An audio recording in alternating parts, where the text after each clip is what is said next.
Nesse vídeo eu vou te contar os principais pontos que você precisa saber sobre Grécia Antiga para arrasar nas suas provas tanto da escola quanto do vestibular. Se você é novo por aqui, meu nome é Ana, sou professora de História e criadora de conteúdo tanto aqui quanto nas minhas outras redes sociais. Então se vocês gostam de curiosidades históricas e dicas de estudos, já me sigam por lá também para não perderem todo esse conteúdo. Nesse vídeo eu vou te contar como a Grécia Antiga foi formada, quais eram as principais polis, o que era uma cidade-estado, as principais guerras e algumas curiosidades históricas também. Então já fica até o final para você não perder todo esse conteúdo e também para pegar um resumo de toda essa aula que eu vou disponibilizar gratuitamente no final desse vídeo. Para começar, a gente precisa entender em qual região da Europa a civilização grega se desenvolveu. Ela se desenvolveu na região da Península Balcânica, só que os habitantes dessa região, na verdade, são muito mais antigos.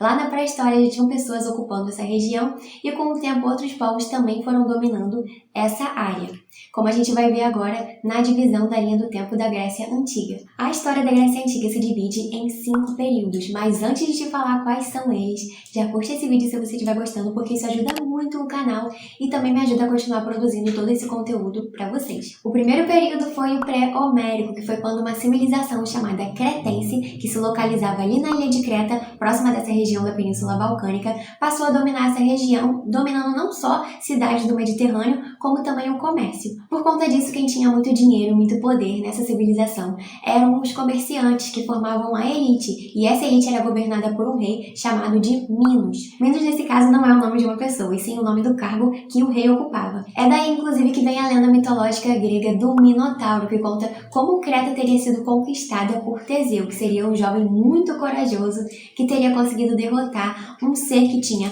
corpo de homem e cabeça de touro que vivia ali em Creta, que no caso seria o Minotauro, de acordo com a lenda. Com o tempo, os cretenses foram se enfraquecendo e outros povos dominaram essa região, como por exemplo os jônios, os dórios e os aqueus. E é aí que começa a civilização micênica, porque a cidade de Micenas já era muito mais poderosa do que a ilha de Creta nesse período. Só que esses povos deram mole e acabou que Micenas foi invadida por um outro povo, que eram os dórios. Então começa o período homérico, que foi quando essa região da Península Balcânica foi invadida por diversos povos. E esse período tem esse nome porque um poeta chamado Homero, que ninguém sabe se realmente existiu, teria escrito 2 obras muito importantes para a gente entender esse período e algumas das guerras que aconteceram, que foram as obras Ilíada e Odisseia. Por isso, o nome do período homérico. Inclusive, foi nesse período que os dórios, aquele povo que eu acabei de falar que tinha dominado a cidade de Micenas, acabou fundando Esparta, uma das cidades mais famosas da Grécia Antiga, lá na região do Peloponeso. E foi também nesse período que Atenas, uma outra cidade super famosa dessa época,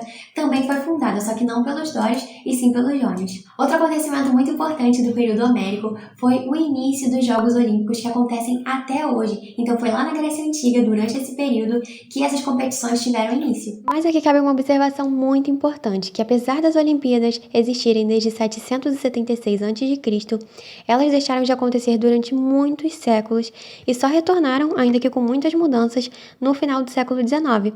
E diferente de hoje em dia, na antiguidade as Olimpíadas, além de serem um evento de esportes, elas eram também uma comemoração em que eram feitas oferendas aos deuses. Daí entre o período homérico e um outro período chamado de arcaico, que é quando a filosofia grega inclusive começa a surgir, a população grega foi crescendo bastante. E os gênios, que eram grupos familiares de agricultores, começaram a dominar a maior parte das terras férteis dessa região para poderem plantar alimentos. E com o tempo eles foram ganhando poder e começaram a formar suas próprias cidades, chamadas de cidades-estado ou polis. Por isso elas tinham tanta autonomia assim para fazerem suas próprias leis, sua forma de fazer política, porque cada cidade-estado era comandada por um grupo diferente. Além disso, cada polis tinha um deus específico que a protegia, então com o tempo eles também foram fazendo grandes templos em homenagem a esses deuses, também para fazerem oferendas, porque afinal a religião dos gregos era politeísta, ou seja, eles acreditavam em vários deuses e esses deuses eram imortais. Só que nessa região da Península Balcânica não tinha tantas terras férteis assim para todo mundo que morava lá. Então, quem não era dono de terras e também não queria trabalhar com comércio, por exemplo, acabou tendo que migrar para outras regiões. E assim foram formadas colônias gregas em lugares como, por exemplo, a Ásia Menor e o norte da África, e esse movimento é conhecido como Segunda Diáspora Grega. Com o tempo, essas colônias gregas também foram se tornando polis ou cidades-estado e eram governadas por aristocratas, e nesse momento as duas cidades-estado, ou polis, como você quiser chamar, que mais se destacaram foram Atenas e Esparta. Mas afinal, se tinham tantas polis assim, com tanta autonomia, uma tão diferente da outra, às vezes até tão distantes umas das outras, como é que eles ainda se identificavam como gregos? Qual era o significado de ser grego nessa época? Na verdade, nessa época, para uma pessoa se sentir grega, para ser considerada grega, era muito mais pela língua e pela cultura que essas pessoas tinham em comum do que necessariamente pela localização geográfica de cada uma dessas polis. Inclusive, tem um detalhe sobre ser considerado ou não um cidadão grego que eu vou explicar daqui a pouquinho. Como eu tinha falado, as principais polis desse período foram Atenas e Esparta, só que elas eram bem diferentes entre si, até porque cada uma tinha sua própria autonomia. Atenas ficava localizada na Ática e a população dela era dividida da seguinte forma. Primeiro vinham os eupátridas, que eram a elite da época, até porque eles eram responsáveis por debater a política da polis. Depois vinham os comerciantes, que eram também chamados de demiurgos, que por enriquecerem com o comércio eram bem vistos socialmente. Logo abaixo deles vinham os camponeses, que por trabalharem com a terra já não eram tão bem vistos assim. Logo abaixo deles vinham os metecos, que eram os estrangeiros, e abaixo dos metecos vinham os escravos.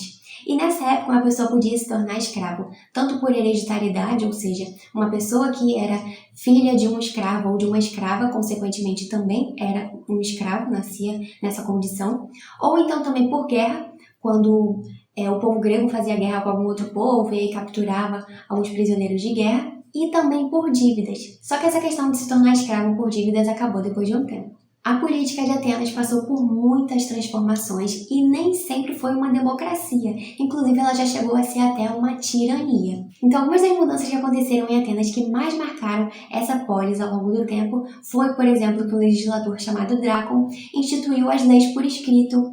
Um outro legislador chamado Solon instituiu o fim da escravidão por dívidas.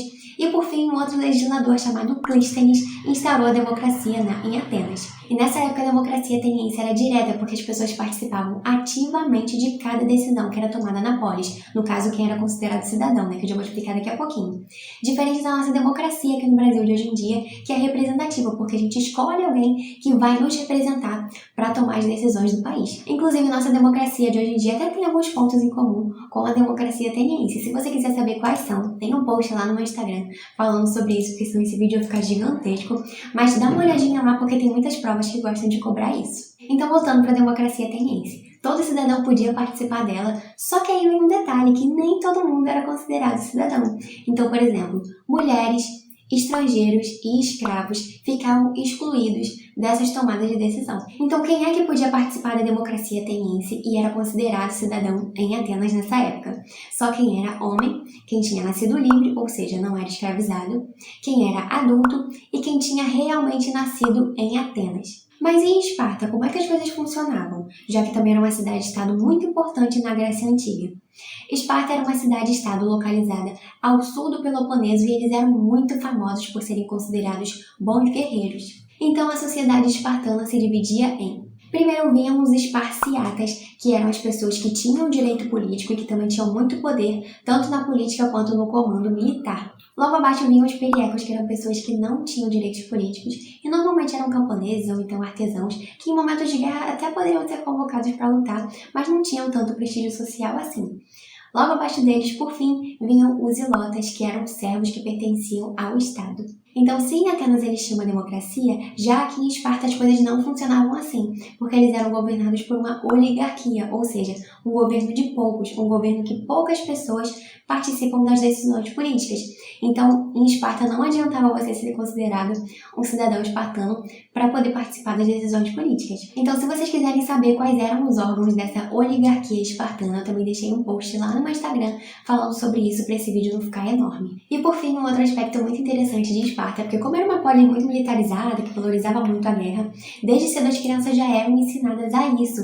Inclusive até as mulheres que nem tinham direitos políticos poderiam também ser treinadas para lutarem em algumas guerras se fosse necessário. E por falar em guerra, foi no período clássico que algumas guerras importantíssimas aconteceram. Primeiro aconteceram as guerras médicas, em que todo o povo grego se uniu em peso contra um inimigo em comum que era o Império Persa. E, inclusive, essa guerra tem esse nome por conta do povo Medo. Algumas pessoas até pronunciam Medo ao invés de Medo, mas era um povo que fazia parte do Império Persa. E nessa guerra, Atenas, que era uma polis muito rica e muito poderosa, acabou ficando à frente das demais polis e, junto com Esparta, formou uma aliança chamada Liga de Delos para derrotar esse inimigo em comum. Mas a treta aconteceu justamente quando os gregos finalmente conseguiram derrotar os persas, porque Atenas, que era uma cidade-estado muito espertinha, acabou pegando o dinheiro da Liga de Delos e investindo tudo em si mesma. Então, além de pegar todo esse dinheiro da Liga de Delos para fazer obras públicas em si mesma, Atenas ainda queria que essas polis, que eram autônomas, que eram independentes, continuassem pagando impostos para a Liga de Delos, mesmo com o fim da guerra. Daí muitas polis ficaram revoltadíssimas com toda essa situação, não quiseram aceitar todas essas imposições de Atenas, e Esparta, que já era uma polis super militarizada, não levava desaforo para casa, era toda trabalhada na guerra, decidiu se juntar com algumas dessas polis que não gostavam de tudo isso que estava acontecendo e criaram a chamada Liga do Peloponeso, que acabou lutando contra a Liga de Atenas, que era a Liga de Delos. Então, acabou ocorrendo a Guerra do Peloponeso, em que Esparta estava de um lado com a Liga do Peloponeso e Atenas estava de outro com a Liga de Delos. E o saldo dessa guerra é que Esparta saiu vitoriosa, dominou Atenas, acabou com a democracia ateniense e acabou instaurando um governo aristocrático por lá. Só que com o tempo as outras polis também foram tentando ganhar mais poder e acabou virando uma bagunça na Grécia, facilitando a entrada de um outro povo que eram os chamados macedônios. Foi após a Grécia ser dominada pelos macedônios e se tornar uma província desse império que começa então o período helenístico. E esse período tem esse nome porque foi justamente nessa época que ocorreu uma grande mistura entre a cultura dos helenos, que eram os gregos, com as culturas de diversos outros povos que também tinham sido dominados pelos macedônios e formavam esse império. Foi nesse período que Alexandre o Grande começou a dominar diversas regiões, inclusive o Egito, e o Império Macedônio se tornou tão grande que acabou se enfraquecendo com o tempo e abrindo brecha para que um outro povo, que eram os romanos, conquistassem essa região. Só que isso é um tema para a próxima aula. Então já se inscreve aqui no canal para vocês não perderem a próxima aula, que vai ser um vídeo sobre Roma Antiga. E não esqueçam também de tirar print desse resumo que eu fiz especialmente para vocês sobre Grécia Antiga, porque isso ajuda demais a revisar a matéria.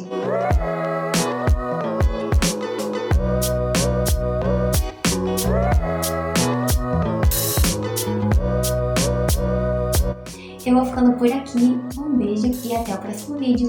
Tchau!